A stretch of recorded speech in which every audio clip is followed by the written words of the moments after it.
আসসালামু আলাইকুম প্রিয় দর্শক, আপনারা জানেন যে বাংলাদেশের সেন্ট মার্টিন দ্বীপ এটা খুবই সুন্দর এবং সৌন্দর্যমণ্ডিত। এটা নিয়ে অনেক আগ্রহ, বিদেশিদেরও অনেক আগ্রহ, আমাদের দেশের পর্যটক তো আছেই। তো এই সেন্ট মার্টিনে বিগত কয়েক মাস ওখানে কোনো পর্যটক যেতে দেওয়া হয়নি। তো এখন কোট আনকোট পর্যটক যেতে দেওয়া হবে, কিন্তু কিছু বিধিনিষেধ থাকবে, ওই ব্যাপার নিয়ে নিউজ। সেন্ট মার্টিন ভ্রমণে সরকারের নতুন নির্দেশনা জারি।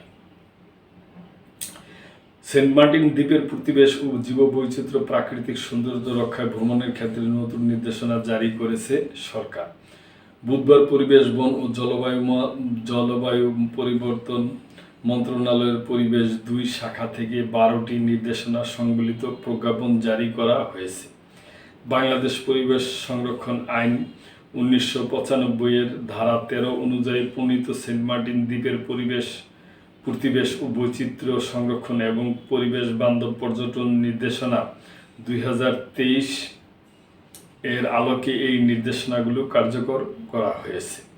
প্রজ্ঞাপন অনুযায়ী বাংলাদেশ অভ্যন্তরীণ নৌ কর্তৃপক্ষ পরিবেশ, বন ও জলবায়ু পরিবর্তন মন্ত্রণালয়ের অনুমোদন ছাড়া সেন্ট মার্টিন দ্বীপে কোনো নৌযান চলাচলের অনুমতি দিতে পারবে না। পর্যটকদের অবশ্যই বাংলাদেশ ট্যুরিজম বোর্ডের স্বীকৃতির ওয়েব পোর্টালের মাধ্যমে অনলাইনে টিকিট ক্রয় করতে হবে, যেখানে প্রতিটি টিকিটে ট্রাভেল পাস ও কিউআর কোড সংযুক্ত থাকবে। কিউআর কোড ছাড়া টিকিট নকল হিসাবে গণ্য হবে। দ্বীপে ভ্রমণের সময়সূচি এবং পর্যটক উপস্থিতিও এবার কঠোরভাবে নিয়ন্ত্রিত থাকবে। নভেম্বর মাসে পর্যটকরা শুধু দিনের বেলায় ভ্রমণ করতে পারবেন, রাত্রি যাপন করা যাবে না। ডিসেম্বর ও জানুয়ারি মাসে রাত্রি যাপনের অনুমতি পাবে। ফেব্রুয়ারি মাসে দ্বীপে পর্যটক যাতায়াত সম্পূর্ণভাবে নিষিদ্ধ থাকবে। প্রতিদিন গড়ে ২,০০০-এর বেশি পর্যটক দ্বীপে ভ্রমণ করতে পারবে না। সেন্ট মার্টিনের প্রাকৃতিক পরিবেশ অক্ষুণ্ণ রাখতে দ্বীপে রাতে সৈকতে আলো জ্বালানো, শব্দ সৃষ্টি বা বারবিকিউ পার্টি করা নিষিদ্ধ করা হয়েছে।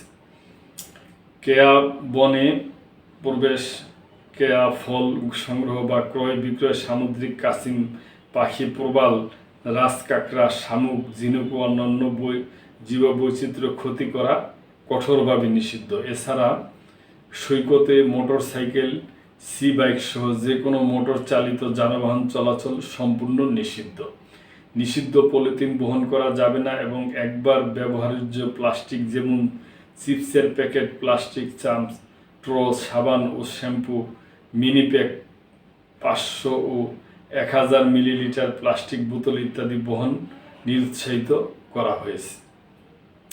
পর্যটকদের নিজস্ব পানির ফ্লাক্স সঙ্গে রাখার পরামর্শ দেওয়া হয়েছে। সরকার আশা করে এই নতুন নির্দেশনা বাস্তবায়নের মাধ্যমে সেন্ট মার্টিন দ্বীপের নাজুক পরিবেশ ও অন্যান্য জীববৈচিত্র্য সংরক্ষিত থাকবে এবং দ্বীপটি হবে দায়িত্বশীল ও পরিবেশ বান্ধব পর্যটকদের উৎকৃষ্ট উদাহরণ। প্রিয় দর্শক, এই ব্যাপারে আমি খুবই এই ব্যাপারটা আমি সমর্থন করি। তার কারণ আমরা ওখানে যে একজনে এক রকম করি, আমরা জানি তো, কেউ বারবিকিউ করে, কেউ করে, এইভাবে না। আমাদের এই সম্পদ আমাদের এই বাঁচায় রাখতে হবে।